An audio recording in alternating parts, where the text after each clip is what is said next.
ওম ভগবতে বাসুদেবায় নমঃ।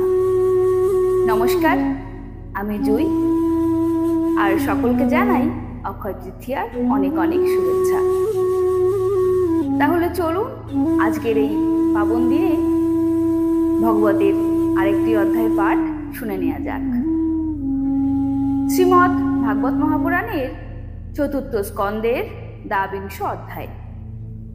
মহারাজ পৃথুকে সনকাদি মুনিগণের উপদেশ দান। মৈত্রেয় বললেন, প্রজাগণ যখন এইভাবে মহাপরাক্রমশালী পৃথিবীপতি পৃথুর উদ্দেশ্যে তাদের প্রণতি নিবেদন করেছিল, সেই সময় সেখানে সূর্যের মতো মহাতেজস্বী চারজন মুনিশ্রেষ্ঠ এসে উপস্থিত হলেন। মহারাজ পৃথু এবং তার অনুচরগণ দূর থেকে দেখতে পেয়েছিলেন যে সেই চারজন মহান সিদ্ধশ্রেষ্ঠ নিজেদের দিব্য অঙ্গজ্যোতিতে সমস্ত লোককে যেন পাপ নির্মুক্ত করতে করতেই আকাশ থেকে অবতরণ করেছেন। বিষয়ে জীব যেমন বিষয়ের প্রতি ধাবিত হয়, সেই সনকাদি মুনি চতুষ্টয়কে দেখা মাত্রই রাজার প্রাণও তাদের প্রতি ধাবিত হয়েছিল। সভাসদগণ ও অনুচর বিন্দু সহ রাজা যেন সেই বহির্গত প্রাণকেই ফিরিয়ে আনার জন্য দ্রুত উত্থিত ও দণ্ডায়মান হয়েছিলেন।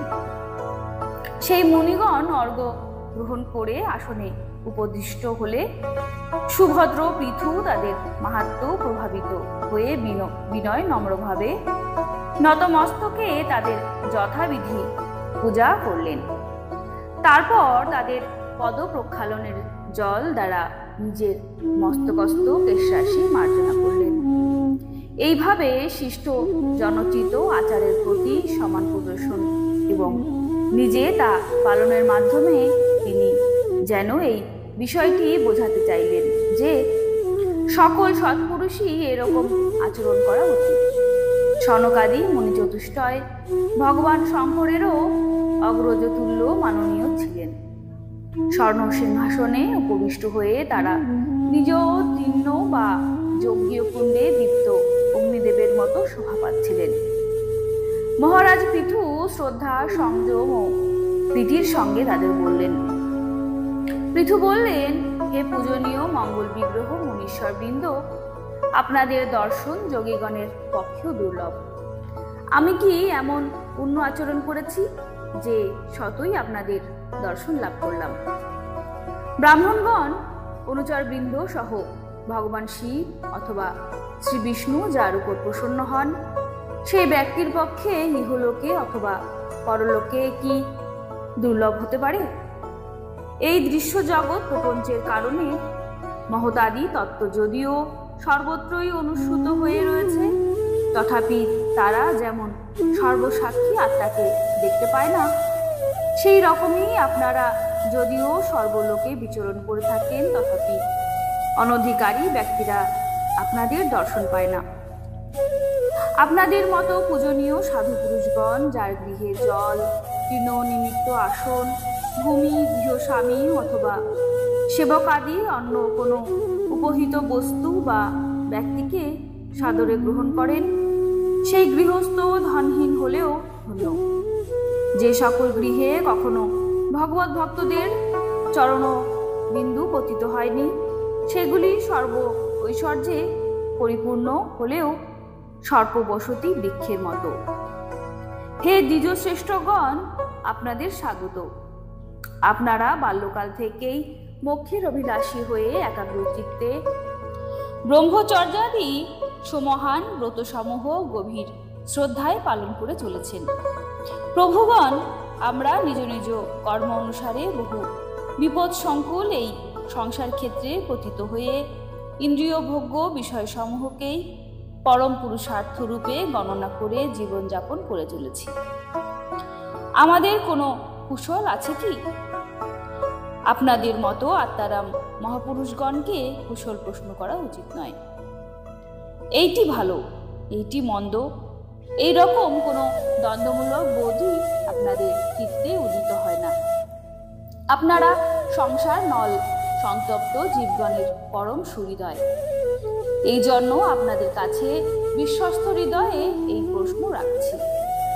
এই সংসারে কিভাবে মানুষের সহজে মঙ্গল হতে পারে এ কথা নিশ্চিত যে তিনি আত্মাবান, পুরুষগণের নিকটে আত্মারূপে প্রকাশিত হয়ে থাকেন এবং উপাসকগণের হৃদয়ে নিজের স্বরূপ প্রকটিত করে থাকেন।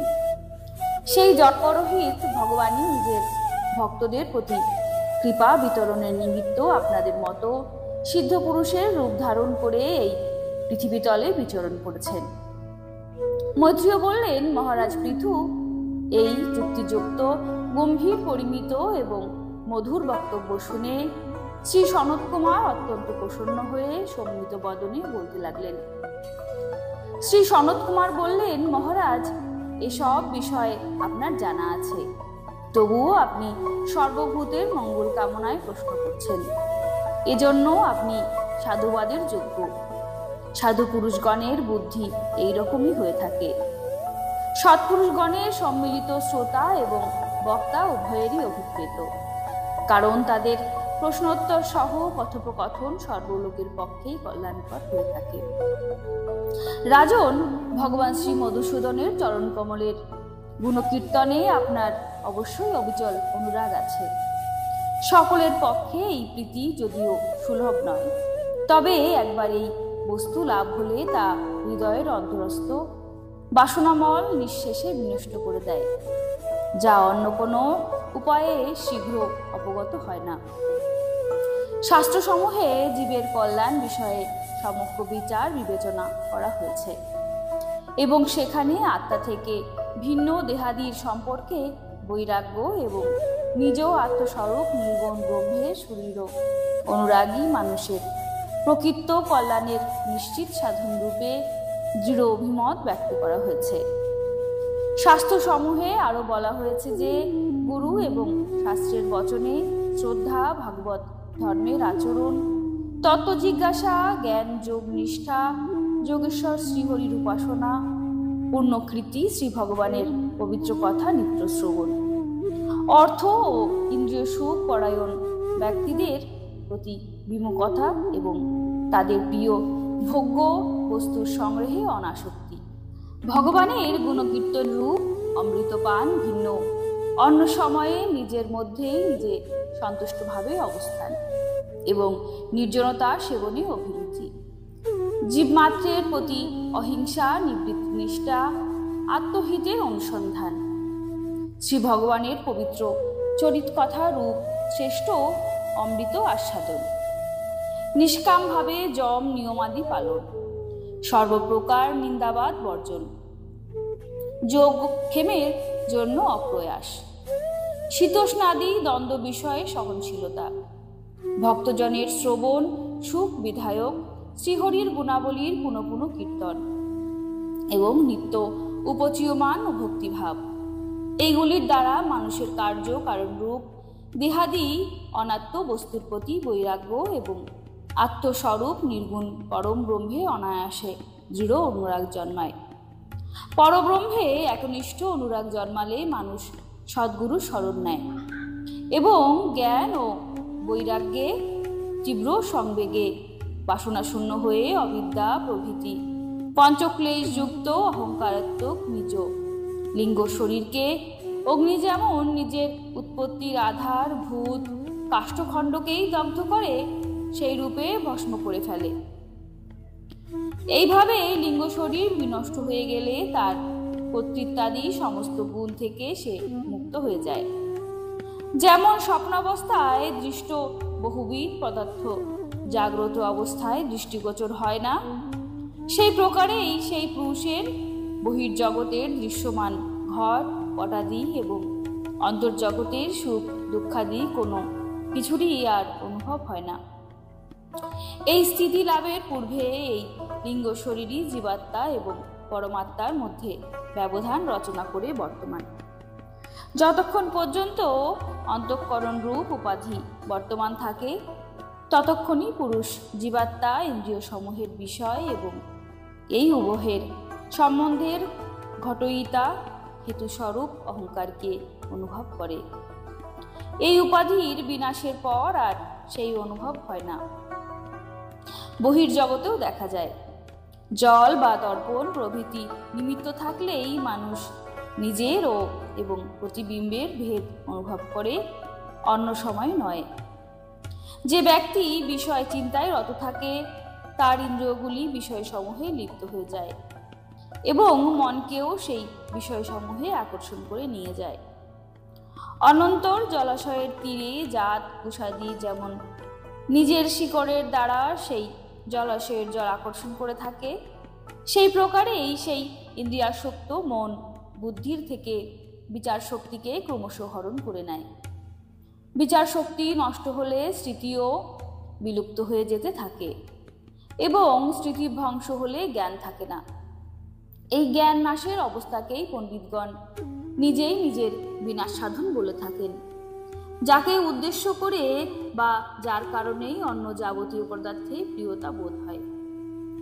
নিজের দ্বারাই সেই আত্মার বিনাশে যে স্বার্থহানি হয়, জগৎ সংসারে তার চাইতে অধিক ক্ষতি মানুষের আর কিছুই হতে পারে না। অর্থ এবং ইন্দ্রিয়ভোগ্য বিষয়সমূহের অত্যাধিক চিন্তা মানুষের সকল পুরুষার্থই বিনাশ ঘটায়, কারণ এই সবের চিন্তায় মগ্ন হয়ে সে জ্ঞান এবং বিজ্ঞান থেকে ভ্রষ্ট হয়ে বৃক্ষাদি স্থাবর জনিতে জন্মলাভ করে। এই জন্য যিনি অজ্ঞান অন্ধকারের থেকে উত্তীর্ণ হতে চান, তিনি কখনোই বিষয়ের প্রতি আসক্তি পোষণ করবেন না, কারণ তা ধর্ম, অর্থ, কাম এবং মোক্ষের প্রাপ্তির পথে সর্বাপেক্ষা কঠিন বাধা। এই চার পুরুষার্থের মধ্যেও মোক্ষকেই সর্বশ্রেষ্ঠ মনে করা হয়, কারণ অপর তিন পুরুষার্থের ক্ষেত্রে নিতান্ত বা কাল বা বিনাশের ভয় থেকেই যায়। প্রকৃতিতে গুণ ক্ষোভের পর যা কিছু উত্তম বা অধম ভাব পদার্থ উৎপন্ন হয়েছে, তাদের মধ্যে চিরকাল মঙ্গলে থাকতে পারে এমন কিছুই নেই। কাল এদের সকলেরই ক্ষয় করে চলেছে। সুতরাং হে মহারাজ, দেহ, ইন্দ্রিয়, প্রাণ, বুদ্ধি এবং অহংকারের দ্বারা আবৃত যাবতীয় স্থাবর জঙ্গম প্রাণীসমূহের হৃদয়ে জীবের নিয়মায়ক অন্তর্যামী আত্মারূপে যে ভগবান সর্বত্র সাক্ষাৎ প্রকাশিত হচ্ছেন, তাকেই আপনি, তিনি আমি এই রূপে জানুন। যেমন মাল্যের জ্ঞান জন্মালে তাতে আর সর্পবুদ্ধি হয় না, ঠিক সেই রকমই বিবেক জ্ঞান উৎপন্ন হলে যার আর কোনো সন্ধান পাওয়া যায় না। এই সেই মায়াময় বিশ্বপ্রপঞ্চ, যার আশ্রয়ে কার্যকারণ রূপে প্রতীয় হচ্ছে এবং যিনি স্বয়ং কর্মফল কলুষিত প্রকৃতির অতীত। আমি সেই নিত্যমুক্ত নির্মল এবং জ্ঞানস্বরূপ পরমাত্মার শরণ নিলাম। সাধু ভক্তগণ শ্রী ভগবানের চরণ কমলের অঙ্গুলি দলের থেকে বিকীর্ণ উজ্জ্বল দীপ্তির স্মরণ মাত্রেই কর্ণসমূহের দ্বারা গ্রথিত। অপরপক্ষে যারা ইন্দ্রিয় সমূহকে বিষয় থেকে প্রত্যাহত করে নিয়ে নিজের অন্তঃকরণকে নির্বিষয়ে অর্থাৎ সর্বপ্রকার বিষয় সম্পর্ক থেকে মুক্ত করেন, সেই সন্ন্যাসীরা কিন্তু তেমন পারেন না। অতএব আপনি সেই সর্বাশ্রয় ভগবান বাসুদেবের ভজনা করুন। যারা মন এবং ইন্দ্রিয়বর্গ রূপী জল জন্তু সমূহে পরিপূর্ণ, সেই সংসার সাগর যোগাদি দুষ্কর সাধনার সাহায্যে উত্তীর্ণ হতে চান, তাদের পক্ষে পরপারে পৌঁছানো অত্যন্ত কঠিন, কারণ তারা পারের কাণ্ডারি শ্রীহরির আশ্রয় নেননি। সুতরাং আপনি ভগবানের আরাধ্য চরণ কমলকে পারের তরণী করে সুখে এই দুস্তর সমুদ্র পার হয়ে যান। মৈত্রেয় বললেন, বিদুর ব্রহ্মার পুত্র আত্মজ্ঞানী সনত কুমারের দ্বারা এইভাবে আত্মতত্ত্ব বিষয় উপদিষ্ট হয়ে মহারাজ পৃথু তার ভূয়সী প্রশংসা করে বললেন। রাজা পৃথু বললেন, ভগবান শরণাগত বৎসল দীনবন্ধু ভগবান শ্রীহরি পূর্বেই আমাকে কৃপা করেছিলেন, তারই পূর্ণতা সম্পাদন করার জন্য আপনারা আগমন করেছেন। আপনারা পরম দয়ালু, যে জন্য আপনারা এসেছিলেন তা সম্পূর্ণরূপে সুসম্পন্ন করেছেন, কিন্তু এর জন্য প্রণামী দক্ষিণা স্বরূপ আমি কি বা আপনাদের দিতে পারি? আমার এই শরীর সহ যা কিছু আছে সবই মহাপুরুষগণের প্রসাদ। হে ব্রহ্মনিষ্ঠ মহাপুরুষ, আমার প্রাণ, স্ত্রী, পুত্র, সর্ব সামগ্রী সহ গৃহ, রাজ্য, সেনা, পৃথিবী, রাজ্যকোষ এসবের প্রকৃতি অধিকারী। বাস্তবিক পক্ষে সেনাপতিত্ব, রাজ্য, দণ্ডবিধান ক্ষমতা এবং সর্বলোকের আধিপত্য, বেদবিদ এই সবেরই উপযুক্ত অধিকারী। ব্রাহ্মণই নিজের অন্ন ভোজন করেন, নিজের বস্ত্রাদি পরিধান করেন এবং নিজের বস্তু দান করেন। ক্ষত্রিয়াদি অন্যান্য বর্ণ তার কৃপাতেই অন্নাদি ভোগের সমর্থ হয়। আপনারা বেদ পারক আত্মতত্ত্ব বিচার করে আমাদের নিশ্চিতভাবেই বুঝিয়ে দিয়েছেন যে ভগবানের প্রতি এইরূপ অভেদ ভক্তি তার উপলব্ধি প্রধান উপায়। পরম করুণাময় আপনারা নিজেদের এই দীনোদ্ধার কার্যেই নিজেরা সন্তুষ্ট হন। গীতাঞ্জলি ভগবান ভিন্ন এর কোনো প্রতিদানকেই বা দিতে পারে। প্রকৃতিপক্ষে তার চেষ্টা করাও নিজেকে লোকচক্ষে উপহাস্য করা। মৈত্রেয় বললেন, বিদুর, এই রূপ আদিরাজ পৃথু সেই আত্মজ্ঞানী প্রবর চতুর্ষণ মুনিবৃন্দের যথাবিধি পূজা করলে তারা মহারাজের সচ্চরিত্রের প্রশংসা করতে করতে সর্বজনের চোখের সামনেই আকাশপথে সেখান থেকে চলে গেলেন। মহৎ গ্রহগণ্য মহারাজ পৃথু তাদের কাছে সেই প্রকার আত্মোপদেশ লাভ করে চিত্তের একাগ্রতার সাহায্যে আত্মাতেই নিয়ত অবস্থিত থেকে নিজেকে কৃতকৃত্য বলে মনে করতে লাগলেন। তিনি দেশ, কাল, শক্তি, সম্পদ এবং ন্যায় অনুসারে সমস্ত কর্ম ব্রহ্মপূর্ণ বুদ্ধিতে করতে লাগলেন। এইভাবে সমাহিত চিত্তে কর্মফল ব্রহ্মে অর্পণ করে আত্মাতে কর্মসমূহের সাক্ষীমাত্র এবং প্রকৃতির অতীত বলে বোধ করায় তিনি সর্বদা নির্লিপ্ত ছিলেন। যেমন সূর্যদেব সর্বত্র তার কিরণ বিস্তার করলেও নিজের দ্বারা আলোকিত বস্তুসমূহের গুণ দোষের দ্বারা লিপ্ত হন না, সেই প্রকারেই সার্বভৌম সাম্রাজ্য লক্ষ্মী সম্পন্ন এবং গার্হস্থ শ্রমে অবস্থিত হয়েও অহংকার শূন্য হওয়ায় তিনি ইন্দ্রিয় সমূহের বিষয়গুলিতে আসক্ত হননি। এইভাবে আত্মযোগস্থ হয়ে সমস্ত কর্তব্য কর্মের যথাযথ সম্পাদনে রত থেকে তিনি নিজ পত্নী অর্চির গর্ভে নিজের অনুরূপ 5টি পুত্রের জন্ম দিয়েছিলেন। তাদের নাম বিজিতাস্য, ধূম্রকেশ, হর্যস্য, প্রবীণ এবং বৃক। মহারাজ পৃথু ভগবানের অংশ ছিলেন। তিনি প্রয়োজনে জগতের প্রাণীদের রক্ষার জন্য একাই সকল লোকপালগণ গুণ ধারণ করতেন। নিজের উদার মন, প্রিয় এবং হিতকর বাক্য, মনোহর মূর্তি এবং মাধুর্যময় গুণাবলীর দ্বারা প্রজানুরঞ্জনে রত থাকায় দ্বিতীয় চন্দ্রের মতো তার রাজা এই নামটি সার্থক হয়েছিল।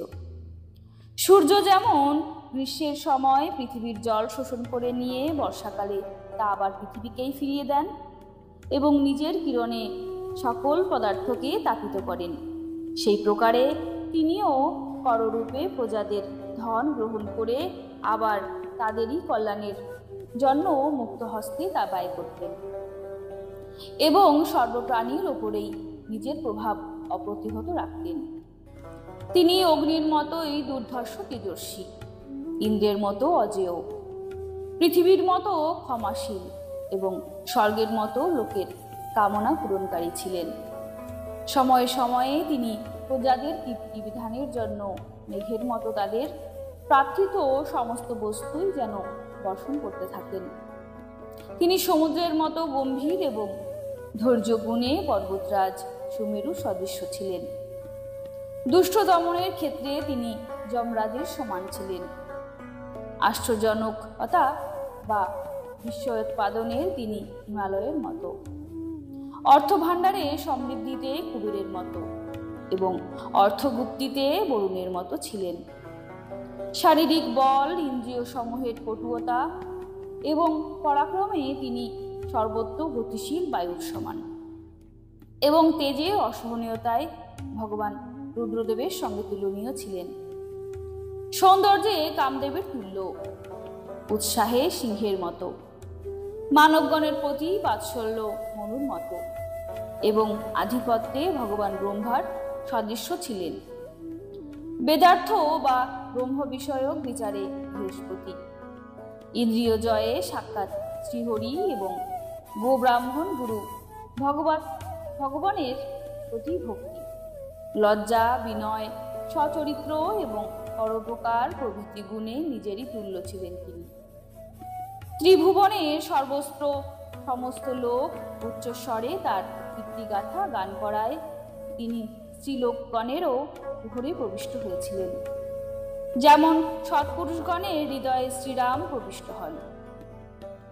শ্রী মহর্ষি বেদব্যাস প্রণীত পারমহংসী সংহিতা শ্রীমদ্ ভাগবত মহাপুরাণের 4th স্কন্ধের পৃথু চরিত্রের 12 অধ্যায় এখানে সমাপ্ত হলো।